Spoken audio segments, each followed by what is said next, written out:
पास कराया बनाने वालों ने, निर्माण गलत कर दिया, बिल्कुल उसके विपरीत किया, तो ये बिना मिली भगत के हो गया।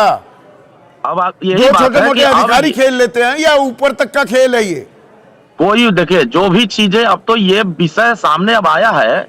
आप देखिए संदीप जी, जब कोई ऐसी बड़ी घटनाएं हो जाती हैं तो हम लोग उस पर डिस्कशन करते हैं। ऐसी तमाम घटनाएं होने वाली हैं, लेकिन हम लोग उस पर गौर कराने के लिए कि आगामी ऐसी घटनाएं ना हो, इससे हम लोग सावधान होकर के सरकार ऐसी पॉलिसी तैयार करे कि जो भी इस तरह साथ खड़े हैं उनके, जिन्होंने अपने बच्चों को खो दिया, नहीं, ये बहुत दुखद है। नहीं, बिल्कुल नहीं लाया जा सकता है।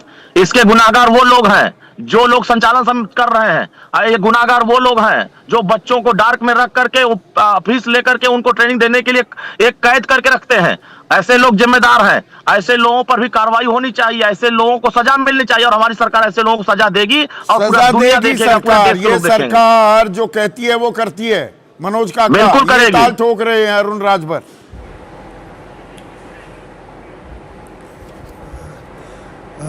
चौधरी साहब, सर्वप्रथम तो मैं सारे ये हत्या की गई है 15 मासूमों की। इसमें आपका बेटा भी हो सकता था, मेरा बेटा भी हो सकता था।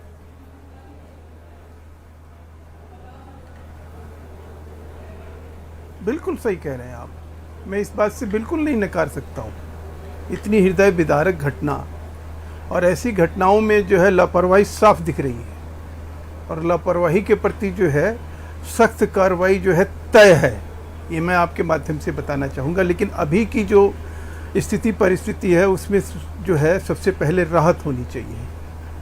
संवेदनशील सरकार है, मुख्यमंत्री जी भाग के गए हैं वहाँ, यही देखने गए हैं कि जो जान बच गई है उसके ऊपर कोई किसी तरह की संकट ना आए, ये बहुत जरूरी था। अब पछताए हो तो क्या, जब चिड़िया चुग गई खेत होती है ना, एक वो पुरानी प्रोफेसर साहब एक पुरानी कहावत है। मैं सम्मान कर रहा हूं इस बात का, योगी आदित्यनाथ ने अपना अलीगढ़ दौरा बीच में रद्द किया, आए, घटनास्थल का मुआयना किया, अब घायलों से मिलने पहुंचे अस्पताल भी।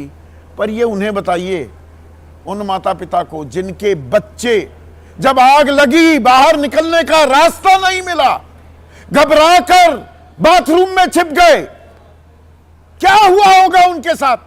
आत्मा तड़प जाती है। बैठे हैं, रो रहे हैं, बिलख रहे हैं, चिल्ला रहे हैं, गिना रहे थे संदीप जी, और वहां आग की लपटों में झुलस गए, मर गए। सोचकर देखिए क्या हुआ होगा।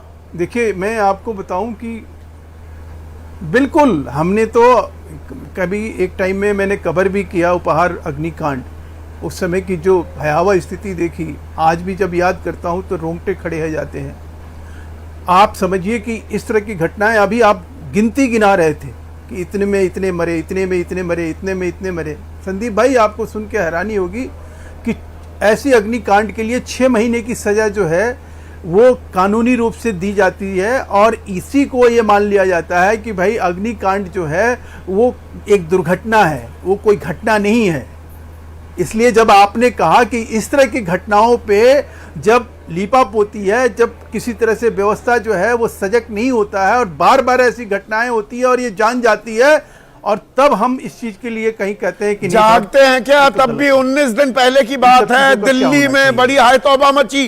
देश हम और आप 19 दिन नहीं, हम और आप नहीं, हम 23 लोग मैं आपसे आज एक काम करता हूँ, जान बचाने के लिए आज घटना घटी है, बिछाए जा रहे थे। किस पर कार्रवाई हुई? महेश वर्मा जी, संदीप जी, मैं आपसे पूछना चाह रहा हूं, आप एक पत्रकार हैं, एक देश के सम्मानित नागरिक हैं। 19 दिन पहले मालवीय नगर में घटना घटी, मैंने मान लिया, उसके बाद मैं ताली बजाना चाहूंगा। आज मैं व्यथित हूं, ताली बजाऊंगा। समाज का क्या तर्क है? मैं सत्यानाश करना इसे कहते हैं। इस देश में आप ये जिम्मेदारी मुझ पर डाल रहे हैं कि जी 3 जून के बाद क्या किया? यही होना चाहिए। अच्छा, कि जब ऐसी पत्रकारों की लापरवाही है ये व्यवस्था की लापरवाही नहीं। This is not a goddamn, बिल्कुल नहीं कहता हूं सिस्टमिक फेलियर, कह रहा हूं this is not a systemic failure. Sir मैं ये कह रहा हूं कि मैं कह रहा हूं कि पत्रकारों की लापरवाही की मैं बात नहीं कर रहा हूं। और किसकी बात कर रहे हैं?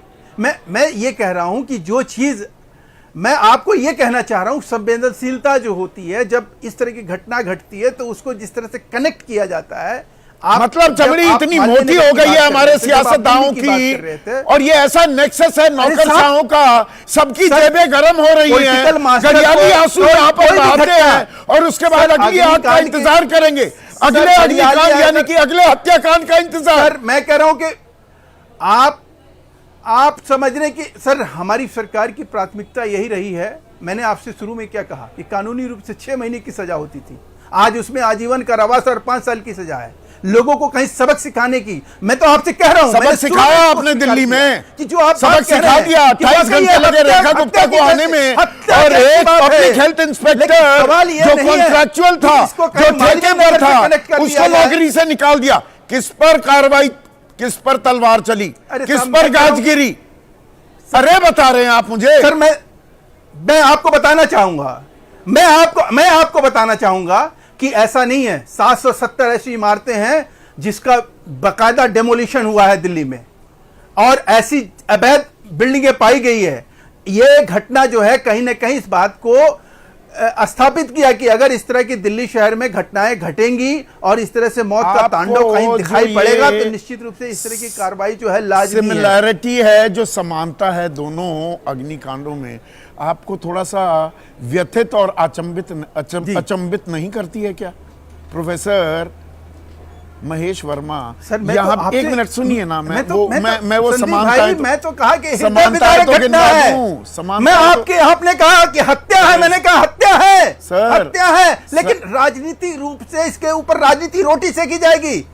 कौन इसको ये कहा जाएगा पर ये तो मैं सारे आया जो है पहरुए, मैं तो राजनीति पर आया नहीं सर। ये सरकार की जिम्मेदारी नहीं है क्या? सर इसलिए चुनते हैं हम सरकार को, इसलिए बनाया आपको सरकार, बिल्कुल है, इसलिए मुख्यमंत्री बनाया जाता है सर, किस लिए मंत्री बनाया जाता है? तो कह रहा हूं सर, तो मैं कह रहा हूं सर, मुख्यमंत्री कर रहे हैं ना, क्या कर रहे हैं?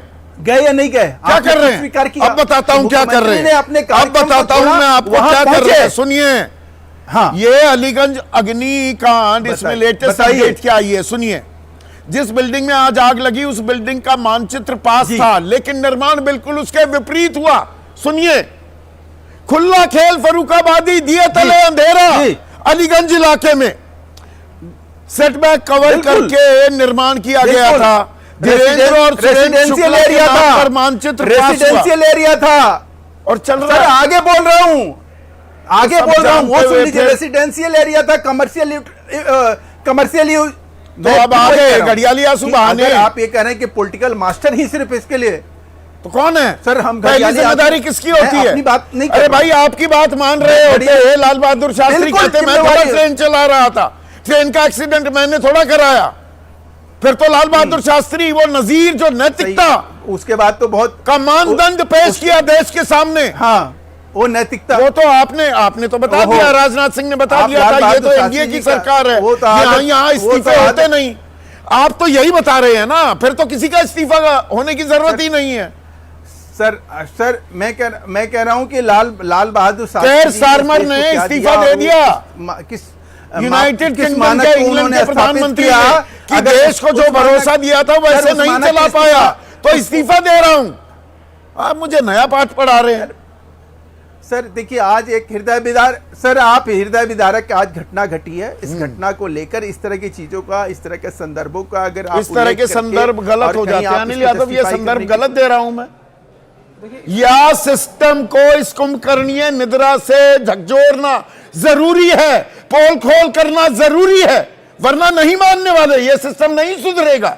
संदीप जी, इससे बेशर्मी की बात क्या हो सकती है कि एक इतनी हृदय विदारक घटना होती है और हम और आप अगर सवाल भी पूछ रहे हैं तो उसमें भी आपत्ति है। और आप कमाल देखिए कि उसमें भी फोकस, मैं क्योंकि भारतीय जनता पार्टी के प्रवक्ता को सुन रहा था, पूरी बातों में फोकस इस बात पे है कि योगी आदित्यनाथ जी जो है अपनी रैली छोड़ के आ गए हैं, बहुत बड़ा काम कर दिया है, तो उसके लिए उनको बधाई दी जाए। अब भी ये नहीं बता रहे हैं कि भाई ये अधिकारी थे, कार्रवाई करेंगे। मोरबी में 141 लोग मर गए थे, वो गए थे सारे नेता, मुख्यमंत्री के मातहत ही वो मंत्रालय था जिसने एक घड़ी बनाने वाली कंपनी को रख रखाव की जिम्मेदारी दे दी थी। 141 लोग मरे, क्या हुआ उसमें?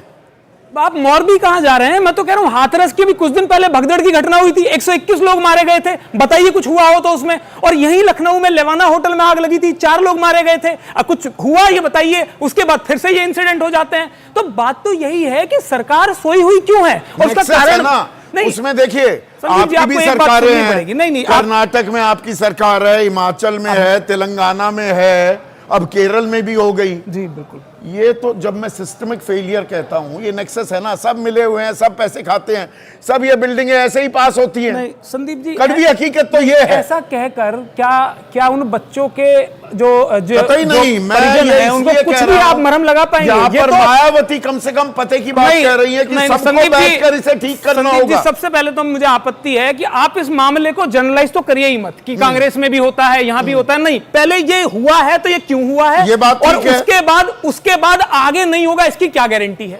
आप इस सरकार की पृष्ठभूमि देखिए ना, जब तक ये अपनी जवाबदेही तय ही नहीं करेंगे, ये मानेंगे ही नहीं कि इनकी गलती है। अरे गलती कैसे? ये तो राजधानी में हो रहा है, राजधानी में मुख्यमंत्री की लापरवाही की कहानी है। फिर तो बाकी जिलों में 75 जिले हैं उत्तर प्रदेश के, और जो कस्बों में हो रहा है, बिल्कुल ठीक बात है, उसकी कल्पना कीजिए। और आप ये सोचिए कि ये भाई ठीक कैसे होगा? मुख्यमंत्री की प्रायोरिटी होगी तभी तो ठीक होगा। आप ये कहा जा रहा है कि मुख्यमंत्री वापस आ गए, वो कर क्या रहे थे? वो फर्रुखाबाद में एक रैली थी, उसमें भाषण दे रहे थे और विपक्ष को गालियां दे रहे थे। यही होता रहेगा क्या भारतीय जनता पार्टी यही काम करती रहेगी? कभी सांसद खरीद लो, कभी विधायक खरीद लो, कभी सरकारें गिरा दो। मैं आपसे एक बात पूछना चाहता हूं, क्या आम आदमी के बच्चों की जान की कोई कीमत है या नहीं है? कभी दिल्ली में हमारे बच्चे डूब के मर जाएंगे, कभी चीज खटक रही है, कभी गुजरात में हमारे बच्चे नक्शा पास था पर निर्माण नक्शे के बिल्कुल विपरीत था। अरे एक एक बात पता लग जाती है, बिल्कुल पता चलती है। ऐसा हो ही नहीं सकता। एक सेकंड, यशोवर्धन आजाद, आप तो सिक्योरिटी